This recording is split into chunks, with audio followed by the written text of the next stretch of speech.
a lot I can improve on, and I just couldn't pass up another opportunity to come back here and play with these guys again. Was there any doubt? I mean, did you seriously consider NFL for a while, or was there always kind of an assurance that you were going to be back for one more year? I mean, I considered it for sure, but with this D-line room that we have and these coaches and stuff, I wanted to kind of squeeze the last bit out of my career here before moving on. Who'd you tell first? Coach Bell, Coach Ferentz? I told Coach Ferentz first because he initially was the one that kind of asked me what my thoughts were on that and stuff, so I let him know, and I let the D-line coaches know after that. How does he approach that? Like, does he say, hey, we'd love to have you back, or does he say, do whatever you want, or really, please come back? Like, how does it work? No, he was like, we'd love to have you back. Obviously, the decision was up to me and my family and my fiance, but we decided that'd be best, and I let him know after that. Did you consult, like, I don't know, Castro, like Higgins, those guys that came back for that extra year that didn't have to, and like yeah, I talked to those guys. I talked to those guys. I talked to Quinn Schulte. Oh yeah. Talked to Joe Evans as well, and Joe especially said like he had no regrets coming back. He's super glad that he did it, so that definitely helped my decision too. Kirk talked about, when I asked him about you, he said that your story and your kind of leadership style is kind of like Joe Evans, and now you mentioned you talked to him. I guess what's it sort of mean to you, because I know how valuable Joe Evans' leadership was for that unit, especially early on in the year during his final year. That means a lot. Joe coming in was a guy that I looked up to a lot, so to hear that comparison was made is super cool. He kind of took me under his wing, like even from when I was in high school visiting here. He was kind of one of the guys that showed me the ropes and showed me how it's done, so that's super cool.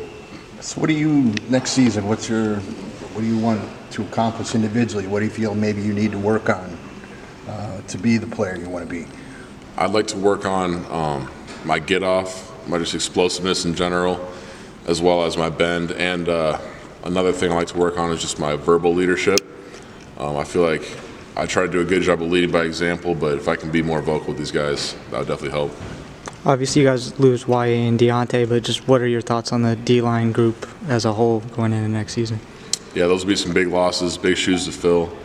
But I think we got some guys, some younger guys that are on the ascent. Guys like Llewellyn, guys like B.A., Jeremiah Pittman as well.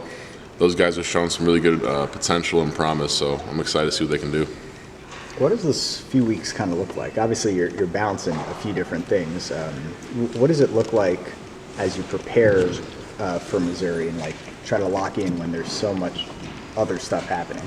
It is kind of a weird time, just because you have so much free time after practice and stuff. Like I finished my last final yesterday, my only final, so now it's just kind of waiting around and getting some film in, but also some relaxation time, and then coming back and getting back into the work.